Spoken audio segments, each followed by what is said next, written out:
জনগণের প্রত্যাশা পূরণে সরকার বদ্ধপরিকর বললেন প্রধানমন্ত্রী। জনগণের জন্য দ্রুত ও হয়রানিমুক্ত সেবা নিশ্চিতে জেলা প্রশাসকদের প্রতি আহ্বান। 6 জুন থেকে মাঠ পর্যায়ে সেনা প্রত্যাহার শুরু। স্বরাষ্ট্র মন্ত্রণালয়ের কোর কমিটির সভায় সিদ্ধান্ত, কার্যক্রম শুরু হবে দূরবর্তী জেলা থেকে। প্রতিবেশীর সাথে স্থিতিশীল সম্পর্ক চায় বাংলাদেশ, জানালেন মির্জা ফখরুল। সীমান্তে নজরদারি জোরদার হয়েছে, স্বরাষ্ট্রমন্ত্রীর তথ্য। পশ্চিমবঙ্গে নতুন সরকারের শপথ শনিবার। কলকাতায় অমিত শাহ। থামছে না নির্বাচন পরবর্তী সহিংসতা, শুভেন্দুর ব্যক্তিগত সহকারী নিহত। দেখছিলেন ক্রাউন সিমেন্ট সংবাদ শিরোনাম, এবার বিস্তারিত সংবাদ। বিএনপির নির্বাচনী ইশতেহার এখন শুধু দলের একার নয়, জনগণের জন্য সরকারের ইশতেহার উল্লেখ করে তা বাস্তবায়নের নির্দেশ দিয়েছেন প্রধানমন্ত্রী তারেক রহমান। বাংলাদেশ অ্যাডমিনিস্ট্রেটিভ সার্ভিস অ্যাসোসিয়েশনের বার্ষিক সম্মেলন অনুষ্ঠানে তিনি এই মন্তব্য করেন। প্রধানমন্ত্রী বলেন, সরকারের উপর জনগণের প্রত্যাশা অনেক। বর্তমান গণতান্ত্রিক সরকার জনগণের সকল যৌক্তিক প্রত্যাশা সাধ্যমতো পূরণে বদ্ধপরিকর বলেও জানান তিনি। তারেক রহমান বলেন, জনগণ রাষ্ট্রের মালিক, তাই অফিস আদালতে সেবা নিতে গেলে সেটি নিশ্চিত করতে হবে। আন্তরিক ব্যবহারের মাধ্যমে জনগণের আস্থা ও বিশ্বাস অর্জনে প্রশাসনের কর্মকর্তাদের তাগিদ দেন সরকার প্রধান। তিনি বলেন, বিএনপি সরকার এমন একটি জনমুখী প্রশাসন চায়, যার মাধ্যমে সরকারি দপ্তরে সাধারণ মানুষ সম্মানের সাথে দ্রুত, স্বচ্ছ ও হয়রানিমুক্ত সেবা পাবে।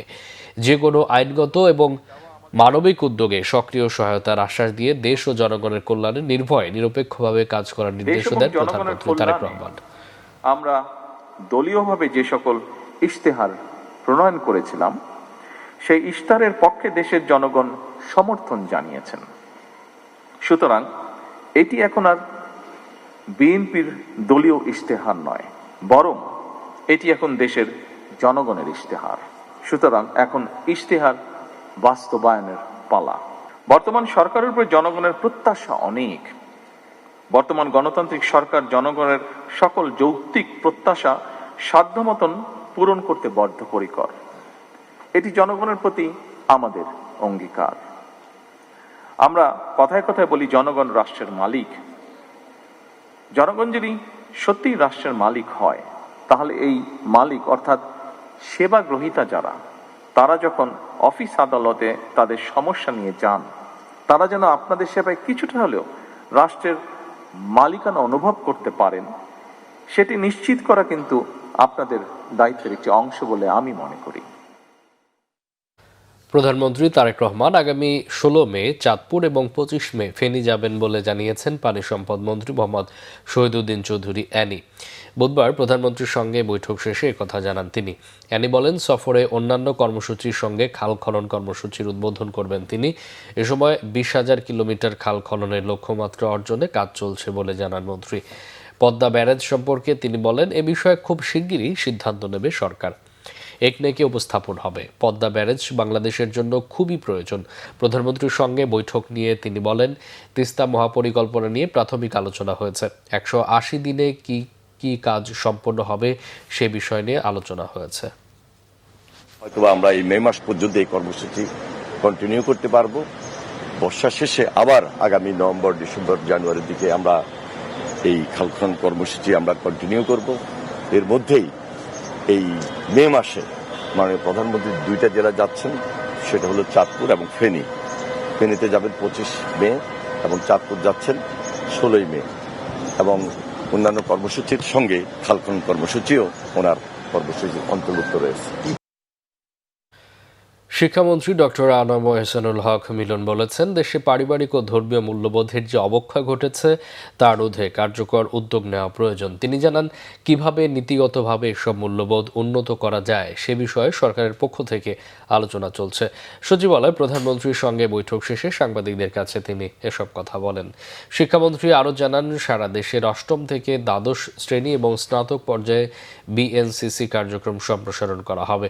নিরক্ষরতা দূর করা হবে এবং জাতীয় দুর্যোগ মোকাবেলায় বিএনসিসির ভূমিকা আরও জোরদার করার বিষয়েও বৈঠকে বিস্তারিত আলোচনা হয়েছে। তিনি বলেন, সরকার এমন একটি শিক্ষা ব্যবস্থা গড়ে তুলতে চায় যেখানে লার্নিং উইথ হ্যাপিনেস সংস্কৃতি প্রতিষ্ঠিত হবে। ভ্যালুস, রিলিজিয়াস ভ্যালুস, সোসাইটির ভ্যালুস, ফ্যামিলি ভ্যালুস, এটাকে আপহোল্ড করার জন্য আজকের মূলত এই পলিসি ডিসকাশন হয়েছে। সেটাই আমরা করছি। সারা দেশে বিএনসিসি গড়ে তোলা আমাদের জন্য অত্যন্ত প্রয়োজনীয়। Is a second defence line. এই ব্যাপারে আমরা ছেলেদেরকে কিভাবে আমরা কন্ট্রিবিউট করতে পারে নিরক্ষরতা দূরীকরণের জন্য, সোসাইটিতে যে কোনো দুর্যোগের সময় এই বিএনসিকে রিস্ট্রেংথেন করার জন্য আজকে আমরা একটা মিটিংয়ে বসছিলাম। পলিসিগত ডিসকাশন হয়েছে এবং এটাকে আমরা অ্যাড্রেস করব। ডিজিটাল বাস্তবতায় গণমাধ্যম ইকোসিস্টেম গড়ে তোলার কথা জানিয়েছেন তথ্য ও সম্প্রচার মন্ত্রী জহিরুদ্দিন স্বপন। ডিসি সম্মেলনের বিকেলের অধিবেশনে তিনি একথা বলেন। তথ্যমন্ত্রী বলেন, দেশের গণমাধ্যম এখনও অ্যানালগ কাঠামোতেই আটকে আছে, সেখানে পরিবর্তন আনা দরকার বলে মন্তব্য করেন তিনি। বলেন, অপতথ্য মোকাবেলা, সাংবাদিকদের মানোন্নয়ন এবং চাকরির নিশ্চয়তা তৈরি সহ সমন্বিত পদক্ষেপ নেবে সরকার। এ সময় তথ্য উপদেষ্টা বলেন, বর্তমান সরকার আগের মতো কোনো তথ্য আড়াল বা গোপন করার নীতিতে বিশ্বাসী নয়। বলেন, অতীতের সরকারগুলোর আমল থেকে চলে আসা তথ্য গোপন করার প্রবণতাকে আর প্রশ্রয় দেওয়া হবে না। জানান, অবাধ তথ্য প্রবাহ নিশ্চিতে এবং জনগণের তথ্য অধিকার সমুন্নত রাখতে শিগগিরই একটি নতুন তথ্য কমিশন গঠন করা হবে। গণমাধ্যমের সমস্যাটা অনেক ব্যাপক, কেননা গণমাধ্যম একটা পুরনো অ্যানালগ জায়গাতে দাঁড়িয়ে আছে, যাকে একটা ডিজিটাল প্ল্যাটফর্মের উপযোগী করে গড়ে তুলতে হবে। আমরা ডিসি সাহেবদেরকে পরামর্শ দিয়েছি, তারাও যেন প্রস্তুত থাকেন।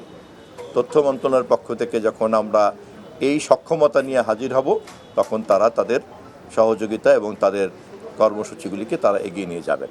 তাদের একটা এক্সপেকটেশন হলো সাংবাদিক হওয়ার জন্য কি একটা নীতিমালা থাকা দরকার এবং সাংবাদিকদের একটা কোড অফ কন্ডাক্ট থাকা দরকার, যেটা তারা ফলো করবেন। সেই ক্ষেত্রে তাদের দায়িত্ব পালনে সুবিধা হবে। সো এই একটা নীতিমালা এবং রেগুলেশনের কথা আমরা আমাদের মন্ত্রণালয়ের পক্ষ থেকেও ভাবছি এবং এটা আমরা দ্রুতই করব। আগামী 6 জুন মাঠ থেকে সেনা প্রত্যাহার শুরু করার সিদ্ধান্ত নিয়েছে সরকার। আইন শৃঙ্খলা সংক্রান্ত কোর কমিটির সভায় এই সিদ্ধান্ত হয়েছে।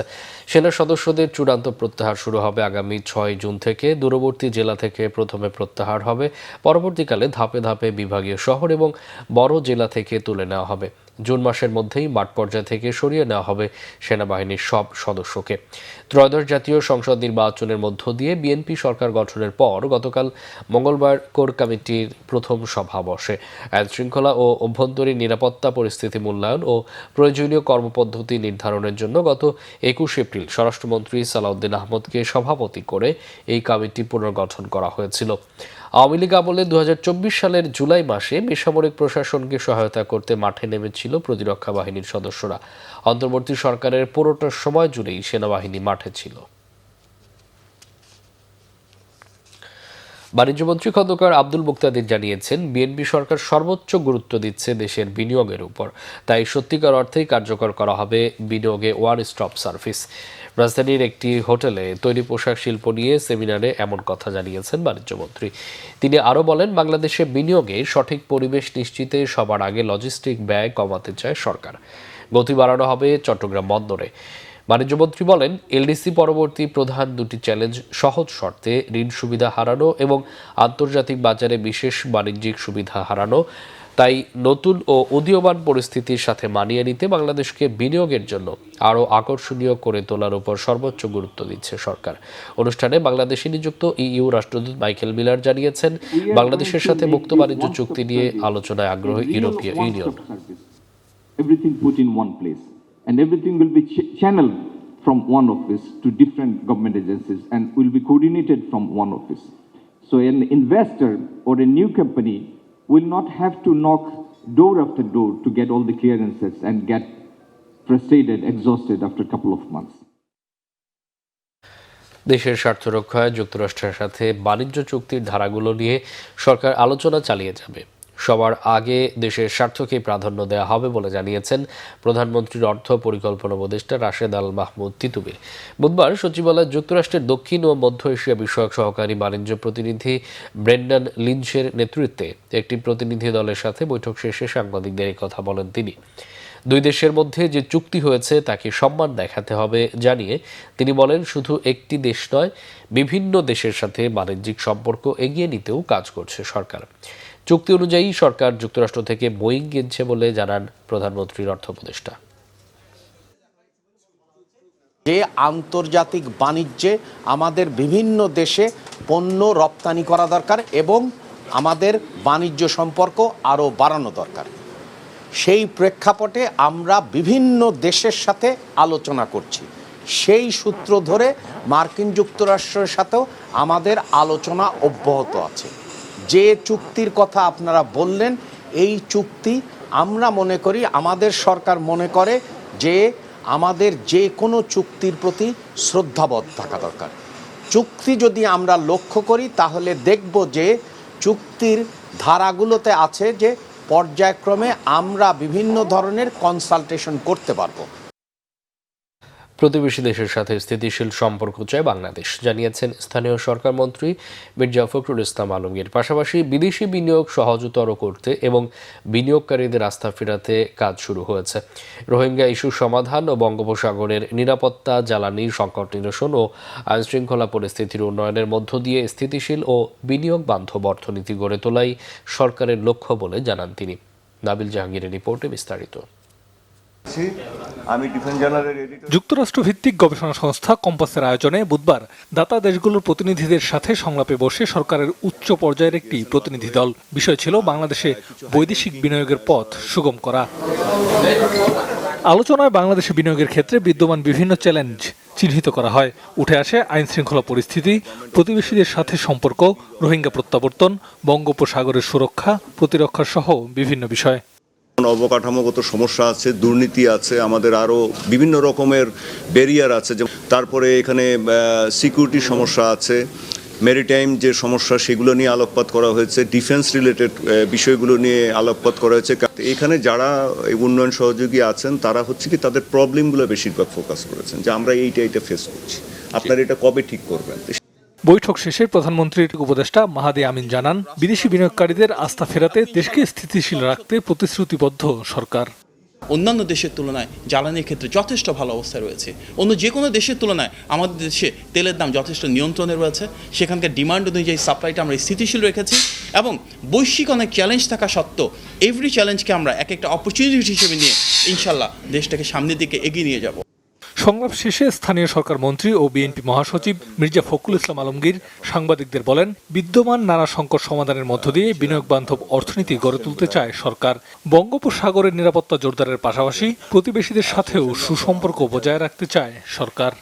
আপনার একটা স্থিতিশীলতা যদি আমরা নিয়ে আসতে পারি দেশের মধ্যে, তাহলে অবশ্যই আমরা আমাদের যে লক্ষ্য আছে অর্থনৈতিক উন্নয়ন করা, আপনার দেশে ইনভেস্টমেন্ট বাড়ানো, দেশে মানুষের কর্মসংস্থানের সৃষ্টি করা, এই কাজগুলোতে আমরা এগিয়ে যেতে সক্ষম হব।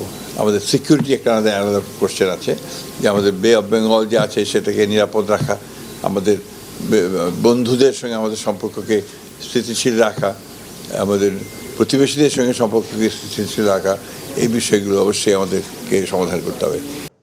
এই ধরনের সংলাপ ধারাবাহিকভাবে চালিয়ে গেলে পরিবর্তিত বৈশ্বিক পরিস্থিতিতে সামনের চ্যালেঞ্জগুলো মোকাবেলার কার্যকর পথ বের করা সম্ভব হবে বলে প্রত্যাশা আয়োজকদের। আমাদের বে অফ বেঙ্গল যে আছে। নাবিল জাহাঙ্গীর, বাংলা ভিশন, ঢাকা। পশ্চিমবঙ্গের অস্থিরতায় সম্ভাব্য পুশিন ঠেকাতে সীমান্তে নজরদারি জোরদারে বিজিবিকে প্রস্তুত থাকার নির্দেশনা দিয়েছেন স্বরাষ্ট্রমন্ত্রী সালাউদ্দিন আহমেদ। তিনি জানান, অন্তর্বর্তী সরকারের সময় হওয়া অভ্যুত্থান সংশ্লিষ্ট সব মামলা যাচাই বাছাই করা হবে। জেলা প্রশাসকদের এই বিষয়ে 1 মাসের মধ্যেই সব মামলার তথ্য জমা দিতে বলা হয়েছে বলে জানান স্বরাষ্ট্রমন্ত্রী। জিয়াউল হক সবুজের রিপোর্ট। বিধানসভা নির্বাচনকে কেন্দ্র করে ভারতের পশ্চিমবঙ্গে ছড়িয়ে পড়েছে সংঘাত সহিংসতা। দেশটিতে রাজনৈতিক উত্তেজনা চরমে ওঠায় শঙ্কা করা হচ্ছে এর আঁচ লাগতে পারে বাংলাদেশেও। এখনও উদ্বেগজনক কিছু না ঘটলেও সম্ভাব্য পুশিন ঠেকাতে সীমান্তে নজরদারি বাড়ানো হচ্ছে বলে জানিয়েছেন স্বরাষ্ট্রমন্ত্রী। আমাদের বর্ডার গার্ড বাহিনী বিজিবিকে আমরা নির্দেশ দিয়েছি যাতে বর্ডারগুলোতে তারা একটু অ্যালার্ট থাকে, কারণ সেই রকমের সম্ভাবনা দেখি না। যদি হয় যাতে অ্যাড্রেস করতে পারে, সেই জন্য আমরা আগে থেকে সতর্কতা অবলম্বন করেছি। সম্মেলনের শেষ দিনের অধিবেশনে আগামী ঈদযাত্রায় নিরাপত্তা দিতে জেলা প্রশাসকদের নির্দেশ দেন স্বরাষ্ট্রমন্ত্রী। বৈষম্য বিরোধী আন্দোলনকে ঘিরে হওয়া মামলায় কাউকে উদ্দেশ্য প্রণোদিতভাবে জড়ানো হয়েছে কিনা তা যাচাইয়ে 5 অগাস্টের পর হওয়া সব মামলার তথ্য চাওয়া হয়েছে। তাদের কাছে তালিকা চেয়েছি জেলা পর্যায়ে যে জেলাওয়ারি কতগুলো মামলা সেরকম দাখিল হয়েছে। এগুলো রিমোট ডিস্ট্রিক্টগুলোতে হয়তো কম, কিন্তু মহানগরগুলোতে সংখ্যা একটু বেশি। তাতে আমরা যাচাই বাছাই করে দেখব, যাতে আপনারা সবাই জানেন অনেক মামলার মধ্যে হাজার হাজার লোককে আসামি করা হয়েছে। সেগুলো আমরা যাচাই বাছাই করে দেখব সত্যিকার অর্থে প্রকৃত আসামি কারা, সেটা আইইউ তদন্ত কর্মকর্তাগণ এটা তদন্ত করে দেখবেন, এবং যাতে স্বল্প সময়ের ভিতরে সেটা ডিসপোজ অফ করতে পারে তদন্ত, সেটা দেখবেন। আর যাদেরকে উদ্দেশ্যপ্রণোদিতভাবে মামলায় অন্তর্ভুক্ত করা হয়েছে তাদেরকে যাতে নিষ্কৃতি দেয়, সেই সুপারিশটা আমরা করেছি। তবে এটা আইনানুগভাবেই হবে। আরেক অধিবেশনে জেলা প্রশাসকদের এখন থেকে কোনো খেলার মাঠ, মেলা বা প্রদর্শনীর জন্য বরাদ্দ না দেওয়ার নির্দেশনা দেন যুব ও ক্রীড়া প্রতিমন্ত্রী। সামাজিক নিরাপত্তা বেষ্টনীর আওতায় দেয়া সরকারের সুবিধার স্বচ্ছতা নিশ্চিতে তাগিদ দেন মহিলা, শিশু ও সমাজ কল্যাণ প্রতিমন্ত্রী ফারজানা শারমিন। আমাদের সেবাগুলো এই পর্যন্ত পৌঁছে দেওয়ার জন্য তারা যেন ইমপ্লিমেন্টেশন পর্যায়ে ভালো মতো কাজ করেন, ওখানকার প্রবলেমসগুলো আমাদের পর্যন্ত আসার জন্য যেন সকল ধরনের দুর্নীতিমুক্ত তারা থাকতে পারেন। আরেক অধিবেশনে পরিবেশ দূষণ রোধে ডিসিদের প্রয়োজনীয় নির্দেশনা দেন পরিবেশ, বন ও জলবায়ু মন্ত্রী আব্দুল আল মিন্টু। সে ব্যাপারে কার্যকর ভূমিকা রাখার জন্য আমরা সহযোগিতা দেব। জিয়াউল হক সবুজ, বাংলা ভিশন, ঢাকা। পশ্চিমবঙ্গে মমতা ব্যানার্জির বিদায় এবং রাজ্য সরকারে বিজেপির আগমনে সাম্প্রদায়িকতার ঝুঁকি বৃদ্ধির সংখ্যা প্রকাশ করেছেন বিশেষজ্ঞরা। অন্যদিকে রাজ্যে বিজেপি সরকার থাকায় তিস্তা সহ অভিন্ন নদীর পানি বন্টন নিয়ে আলোচনায় সুবিধার সম্ভাবনা দেখছেন তারা। তবে বিশেষজ্ঞদের মতে বাংলাদেশ ভারত সম্পর্ক এগিয়ে নেওয়া নির্ভর করছে বোঝাপড়া ও কূটনৈতিক চেষ্টার উপর। রোকনুজ্জামানের রিপোর্ট। পশ্চিমবঙ্গের নির্বাচনে ঘটে গেল ভোট বিপ্লব। দীর্ঘ 15 বছর পর অবসান হলো মমতা ব্যানার্জির শাসনের। পশ্চিমবঙ্গের রাজ্য সরকারের ক্ষমতা অবশেষে গেল গেরুয়া শিবিরের দখলে। বাংলাদেশের পার্শ্ববর্তী ভারতের এই রাজ্যে ক্ষমতার পরিবর্তন দুদেশের সম্পর্কের ক্ষেত্রে কী ধরনের প্রভাব ফেলবে তা নিয়ে মিশ্র প্রতিক্রিয়া জানাচ্ছেন বিশেষজ্ঞরা। এখন যদি ধর্মটা প্রসঙ্গ এসে যায় এই দুইটা দেশ মানে জায়গাতেই, পশ্চিমবাংলাতে এবং বাংলাদেশেও, তাহলে এটা তো প্রভাব পড়বে আর কি। যেমন আমাদের দেশেও দেখা যাচ্ছিল যে ধর্মীয় উগ্রবাদ বলেন বা যেভাবেই আপনি ব্যাখ্যা করেন না কেন, যে অতিরিক্ত ভারত বিরোধিতাও আমাদের দেশে হয়েছে। এটাকে অনেকে বলা হচ্ছে যে পশ্চিমবঙ্গের এই নির্বাচনটায় হয়তো সে প্রভাবটা পড়েছে। ঠিক একইভাবে ভারতের পক্ষ থেকে বিশেষ করে এই বিজেপি যারা করেন, এই শুভেন্দু, এই নির্বাচন বাংলাদেশের নির্বাচনের আগে গত 5ই আগস্টের 24 সালের 5ই আগস্টের যে আন্দোলনের পর তারা যে ভাষায় কথা বলেছেন বাংলাদেশের বিরুদ্ধে, আরেকটা হতে পারে সীমান্ত সমস্যা দেখা দিতে পারে। যে হয়তো ওই যেটা বললাম যে পুশিন কিছু করতে পারে এবং বা ওখানে যত্রতত্র বাংলাদেশিদেরকে বা অন্যদেরকে আমাদেরকে হেনস্থা করতে পারে, আমাদের ট্যুরিস্টদেরকে, এরকম কিছু খবর তো আমরা আগেও পাচ্ছিলাম সীমান্ত এলাকায়। এই পরিবর্তনটা বাংলাদেশের জন্য একটা আশার জায়গা যেরকম আছে, আবার এখানে চ্যালেঞ্জও আছে। আশার জায়গাটা হচ্ছে আপনি যদি দেখেন যে যখনই তিস্তা পানি বন্টন চুক্তি কিংবা আলোচনা হতো, তখন মমতা বন্দ্যোপাধ্যায় কেন্দ্রীয় সরকারের সঙ্গে একটা বৈপরীত্য অবস্থান নিত। অভিন্ন নদীর পানি বন্টনের বিরোধিতাকারী মমতার বিদায় পানি বন্টন ইস্যুতে ইতিবাচক হলেও দুদেশের সম্পর্কের উত্থান পতনের মধ্য দিয়ে ক্রান্তিকাল অতিক্রম করছে বলে মনে করছেন তারা। সম্পর্কের অগ্রগতি নির্ভর করছে পারস্পরিক বোঝাপড়া ও কূটনৈতিক প্রচেষ্টার উপর। বাংলাদেশের সঙ্গে পুরো সম্পর্কহীন ছিল একটা বেশ 5 আগস্টের পরবর্তী সময়টা। এর আগে ছিল একচেটিয়া বাংলাদেশের স্বার্থ বিকিয়ে দিয়ে এক ধরনের এক পেশা সম্পর্ক। ফলে এই যে এক পেশা সম্পর্ক হওয়া কিংবা আপনার এই সম্পর্কহীন হওয়া, এর চেয়ে সুস্থ ধারার সম্পর্কটা হচ্ছে একটা উইন উইন সম্পর্ক থাকা, একটা ব্যালেন্সের মধ্য দিয়ে সম্পর্কটা থাকা। জিনিস মনে রাখা দরকার, আমরা হচ্ছে ভারত দ্বারা পরিবেষ্টিত 3 দিকে। আমরা একটা ছোট দেশ, আমরা একটা মানে খরগোশের মতো, আর ভারত হচ্ছে একটা হাতির মতো, অনেক বড় দেশ। তা আমরা কতটুকুই আর করতে পারবো? আমাদের এখান থেকে যদি চিৎকার চেঁচামেচিও করে, এটা তো ভারতের অত ক্ষতি হয় না, কিন্তু তারা যখন একটা তাদের রাষ্ট্রীয় পর্যায় থেকে বলে, তাদের সরকারি পর্যায় থেকে বলে, তাদের মিডিয়াতে বলে, তার সেটা একটা বড় প্রভাব হয়। তবে বিশেষজ্ঞদের মতে আওয়ামী লীগ সরকারের আমলে ভারতের সাথে নতজানু সম্পর্ক বা অন্তর্বর্তী সরকারের সময় দুদেশের সম্পর্কচ্ছেদ কোনোটাই ভারত বাংলাদেশ কারো জন্যই শুভকর নয়। তেমনি দুদেশের ভবিষ্যৎ সম্পর্ক উন্নয়ন নির্ভর করছে পারস্পরিক সম্মান ও ভারসাম্যপূর্ণ সম্পর্কের উপর। রোকনুজ্জামান, বাংলা ভিশন, ঢাকা। ভারতের পশ্চিমবঙ্গের নতুন সরকার আগামী শনিবার শপথ নেবে বলে জানিয়েছেন বিজেপির রাজ্য সভাপতি শ্রমিক ভট্টাচার্য।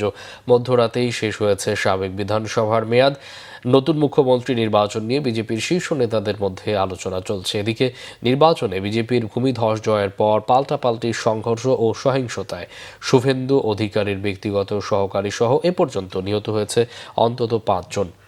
রাজ্যের নতুন মুখ্যমন্ত্রীর বিষয়ে সিদ্ধান্ত নিতে পশ্চিমবঙ্গ এসেছেন বিজেপির শীর্ষ নেতা কেন্দ্রীয় স্বরাষ্ট্রমন্ত্রী অমিত শাহ।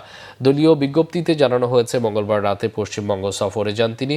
পশ্চিমবঙ্গের নতুন মুখ্যমন্ত্রী কে হচ্ছেন তা নিয়ে এখনও জল্পনা কল্পনা চলছেই। রাজ্যটির মুখ্যমন্ত্রী হওয়ার দৌড়ে এগিয়ে আছেন শুভেন্দু অধিকারী। এদিকে ফলাফল ঘোষণার পর থেকেই বিজেপি আর তৃণমূল কংগ্রেস নেতাকর্মী সমর্থকদের মধ্যে সংঘর্ষ অব্যাহত রয়েছে।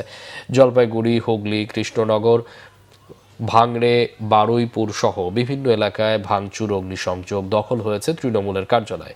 বীরভূমে বিজেপি কর্মী সমর্থকদের মধ্যে আবির শেখ নামে দলীয় কর্মীকে কুপিয়ে হত্যার অভিযোগ তুলেছে তৃণমূল। হাওড়ার উদয় নারায়ণপুরে বিজেপি কর্মী যাদব বরকে পিটিয়ে হত্যার অভিযোগ উঠেছে তৃণমূলের বিরুদ্ধে। নিহত হয়েছেন বিজয়ী বিজেপির নেতা শুভেন্দু অধিকারীর ব্যক্তিগত সহকারী চন্দ্রনাথ রথ। পুলিশ জানিয়েছে কলকাতার কাছাকাছি উত্তর 24 পরগনায় জেলায় চন্দ্রনাথ রথকে 2বার গুলি করা হয়েছে। এ সময় তার সাথে থাকা আরেকজন আহত হয়েছেন। মুক্তিযুদ্ধ বাংলাদেশের অস্তিত্ব ও পরিচয়ের ভিত্তি। এটি কোনো ব্যক্তি বা দলের নয়, সমগ্র জাতির সম্পদ, বলেছেন মুক্তিযুদ্ধ বিষয়ক প্রতিমন্ত্রী ইশরাক হোসেন। মুন্সিগঞ্জে গজারিয়া উপজেলা মুক্তিযোদ্ধা কমান্ডারের উদ্যোগে গজারিয়া উপজেলা মুক্তিযোদ্ধা কমপ্লেক্স পরিদর্শন ও মতবিনিময় সভায় তিনি কথা বলেন। স্বাধীনতার ঘোষণার প্রসঙ্গে প্রতিমন্ত্রী ইশরাক হোসেন বলেন, শহীদ রাষ্ট্রপতি জিয়াউর রহমানের অবদান যথাযথভাবেই স্বীকৃতি পাওয়া উচিত। মুক্তিযুদ্ধের বিরোধী শক্তির প্রসঙ্গ টেনে তিনি বলেন, ৭১-এ যারা স্বাধীনতার বিরোধিতা করেছে, দেশের মানুষের বিরুদ্ধে অস্ত্র ধরেছে এবং হানাদার বাহিনীকে সহযোগিতা করেছে, তারা ইতিহাসের বিচারে চিহ্নিত। প্রতিমন্ত্রী বলেন, এসব শক্তি বিভিন্ন সময় বিভাজন তৈরির অপচেষ্টা চালিয়েছে এবং মুক্তিযুদ্ধের চেতনাকে দুর্বল করার চেষ্টা করেছে। 2024 সালের ছাত্র জনতার আন্দোলনের প্রসঙ্গ টেনে ইশরাক হোসেন বলেন, এই আন্দোলনকে মুক্তিযুদ্ধের ধারাবাহিকতা হিসেবে দেখা গেলেও দুটির মধ্যে তুলনা করা যায়। আওয়ামী লীগ সরকার ক্ষমতায় আসার পর থেকে তারা মুক্তিযুদ্ধকে একক সম্পত্তি বানিয়েছে এবং এর পুরো কৃতিত্ব তারা অন্যায়ভাবে মিথ্যা ইতিহাস উপস্থাপন করে সেই দাবিদার তারা হতে চেয়েছে এবং সেটির মাধ্যমে তারা যে গুম, খুন, হত্যা, লুটপাট, অর্থপাচার, 3-4টা ভুয়া নির্বাচনের মাধ্যমে জনগণের ভোটের অধিকার কেড়ে নেওয়া সহ চাঁদাবাজি, সন্ত্রাস, মাদক, হেন কোনো অপকর্ম নাই যেটি তারা করেন নাই এবং সব কিছুকে জায়েজ করার জন্য তারা বারে বারে মুক্তিযুদ্ধের চেতনা, মুক্তিযুদ্ধকে বিক্রি করেছে। বৈরী আবহাওয়া এবার লিচুর ফলনে বিপর্যয় ঘটেছে দেশখ্যাত দিনাজপুরে। এরই মধ্যে প্রায় প্রতিটি লিচু বাগানে গাছের 65 থেকে 70% গুটি ঝরে পড়েছে। বাজারে নামতে সময় লাগবে আরও প্রায় 2 মাস। এ সময় ঝড় বৃষ্টি সহ বৈরী আবহাওয়ায় আঘাত আসলে অবশিষ্ট লিচু থাকবে কিনা তা নিয়ে শঙ্কায় চাষিরা। খরচের কথা না ভেবেই গাছে গাছে চলছে ভিটামিন ও কীটনাশক স্প্রে। দিনাজপুর থেকে সুব্রত মজুমদার ডলারের পাঠানো তথ্য, ছবিতে দেখুন বিস্তারিত। এ বেহাল দশা দিনাজপুরের লিচু বাগানের। বৈরী আবহাওয়ায় ফলনের আগেই বিপর্যয় ঘটেছে লিচুর। গাছে মুকুল ভালো আসলেও অসময়ে বৃষ্টি আর রোদের তাপে 50% মুকুল জ্বলে গেছে এবং ঝরে পড়েছে। লিচুর গুটি আসার পর ঝড় ও শিলাবৃষ্টিতেও ক্ষতি হয়েছে ব্যাপক। চাষিরা জানায়, অবশিষ্ট যা টিকে আছে আরও ঝড় শিলাবৃষ্টি হলে নিজেদের খাবারের জন্যও লিচু টিকবে কিনা তা নিয়ে সংশয়ে তারা। যেমন মূল আসছিল সেরকম এখন নাই, বর্তমানে এখন নিচি পড়তেছে, আবহাওয়া খারাপ, এই কারণে খুব একটু নিচির কন্ডিশন খারাপ। গতবেলার তুলনায় এবার অর্ধেক মাল নাই, যেইটুকু আছে এইটুকু পরে শেষ হয়ে যাচ্ছে। দেখতেই তো পাচ্ছেন গাছে ফল নাই, এক সাইড আছে তো আরেক সাইড নাই, এক সাইড আছে তো আরেক সাইড, এইভাবে মিস, পুরোটা গাছে পুরোটাই মিস। এখন যেগুলো আছে এখন ঝড় বৃষ্টি পাথর কি হবে বলা যাবে না। এবার লিচুটাই গাছে ধরিবা গেলে এখন যেটুকু আছে এইটুকু দেখি, আল্লাহ ভরসা। লিচুরে বেহাল দশায় হতাশ উদ্ভিদবিদরাও। প্রকৃতির নিয়ম মেনেই কৃষকদের ধৈর্য ধরার আহ্বান। বসন্তের শুরুতে এবছর প্রচুর পরিমাণে মুকুলের সমারোহ ছিল আমরা খুবই আশাবাদী ছিলাম যে এবছর পর্যাপ্ত পরিমাণে গুটি আসবে এবং লিচু হবে, কিন্তু মুকুল থাকা অবস্থায় দফায় দফায় ঝড় বৃষ্টি শিলা এর কারণে হচ্ছে প্রচুর পরিমাণে ফুল নষ্ট হয়েছে। ফলশ্রুতিতে এবছর আমরা আশঙ্কাজনক হারে লিচু উৎপাদন হ্রাস হয়েছে আমাদের কাছে মনে হচ্ছে, এবং যদি এই ধারাবাহিকতা অর্থাৎ ঝড় বৃষ্টি এবং শিলা যদি আরও অব্যাহত থাকে তাহলে এবার আশঙ্কাজনক হারে লিচুর ফলন কমতে পারে। দেশের অন্য এলাকায় লিচুর উৎপাদন হলেও দিনাজপুরের বেদেনা, মাদ্রাজি, বোম্বাই জাতের লিচুর প্রতি মানুষের আকর্ষণ বেশি থাকে। কৃষি বিভাগের তথ্য মতে দিনাজপুর জেলায় প্রায় 5,700 হেক্টর জমিতে লিচুর আবাদ হয়েছে। এর মধ্যে ছোট বড় লিচু বাগানের সংখ্যা 10,000-এর বেশি। কিন্তু এবছর সুস্বাদু এই ফলটি নিয়ে হতাশ খোদ লিচু চাষিরাই। Bangla vision news desk. Cricket, পাকিস্তানের বিপক্ষে টেস্ট সিরিজের নতুন ইতিহাস গড়তে চান Bangladesh head coach Phil Simmons. 2024 সালে পাকিস্তানের মাটিতে টাইগারদের ঐতিহাসিক সিরিজ জয়ের স্মৃতি থাকলেও সেটিকে পেছনে ফেলেই সামনে তাকাতে চান তিনি। আগামীকাল মিরপুরে শুরু হবে প্রথম টেস্ট, সেই লক্ষ্যে বুধবার দুদলই অনুশীলনে ব্যস্ত সময় পার করেছে। 2026 সালে এই প্রথম টেস্ট সিরিজ খেলতে নামছে বাংলাদেশ। গত মাসে দেশের মাটিতে ওয়ানডে সিরিজে পাকিস্তানকে হারিয়েছিল টাইগাররা। তাছাড়া দুদেশের সর্বশেষ টেস্ট সিরিজ 2024 সালে রাওয়ালপিন্ডিতে পাকিস্তানের মাটিতে প্রথম টেস্ট জয় ছাড়াও 2-0-তে ঐতিহাসিক সিরিজ জয় পেয়েছিল বাংলাদেশ। এবার হোম সিরিজে সেই সাফল্য ধরে রাখার চ্যালেঞ্জ টাইগারদের। বাংলাদেশের মতো পাকিস্তানও এই বছর প্রথম টেস্ট খেলতে নামছে। দলের ফাস্ট বোলার শাহিন শাহ আফ্রিদি জানিয়েছেন, পাকিস্তানের মূল লক্ষ্য টেস্ট চ্যাম্পিয়নশিপে ফাইনাল খেলা। সেই লক্ষ্য পূরণে দলকে সেরা ক্রিকেট খেলতে হবে, আর সিরিজে ভালো করতে হলে বাংলাদেশের কন্ডিশনের সাথে মানিয়ে নেওয়া খুবই গুরুত্বপূর্ণ। সংবাদ শেষ করব ক্রাউন সিমেন্ট শিরোনামগুলো আরেকবার জানিয়ে। জনগণের প্রত্যাশা পূরণে সরকার বদ্ধপরিকর বললেন প্রধানমন্ত্রী। জনগণের জন্য দ্রুত ও হয়রানিমুক্ত সেবা নিশ্চিতে জেলা প্রশাসকদের প্রতি আহ্বান। 6 জুন থেকে মাঠ পর্যায়ে সেনা প্রত্যাহার শুরু, স্বরাষ্ট্র মন্ত্রণালয়ের কোর কমিটির সভায় সিদ্ধান্ত। কার্যক্রম শুরু হবে দূরবর্তী জেলা থেকে। প্রতিবেশীর সাথে স্থিতিশীল সম্পর্ক চায় বাংলাদেশ, জানালেন মির্জা ফখরুল। সীমান্তে নজরদারি জোরদার হয়েছে স্বরাষ্ট্রমন্ত্রীর তথ্য। পশ্চিমবঙ্গে নতুন সরকারের শপথ শনিবার। কলকাতায় অমিত শাহ, থামছে না নির্বাচন পরবর্তী সহিংসতা, শুভেন্দুর ব্যক্তিগত সহকারী নিহত। এই ছিল এখনকার মতো। পরে সংবাদ সকাল 10টায়, এর আগে 9টা রয়েছে নিউজ টপ 10 দেখার আমন্ত্রণ রইল। এছাড়া বাংলা ভিশন সংবাদ ও সংবাদ সংশ্লিষ্ট অনুষ্ঠান দেখতে ভিজিট করুন www.bpnews24.com ও facebook.com/banglavisionnews এবং সাবস্ক্রাইব করুন youtube.com/banglavisionnews। এতক্ষণ সাথে থাকায় অসংখ্য ধন্যবাদ।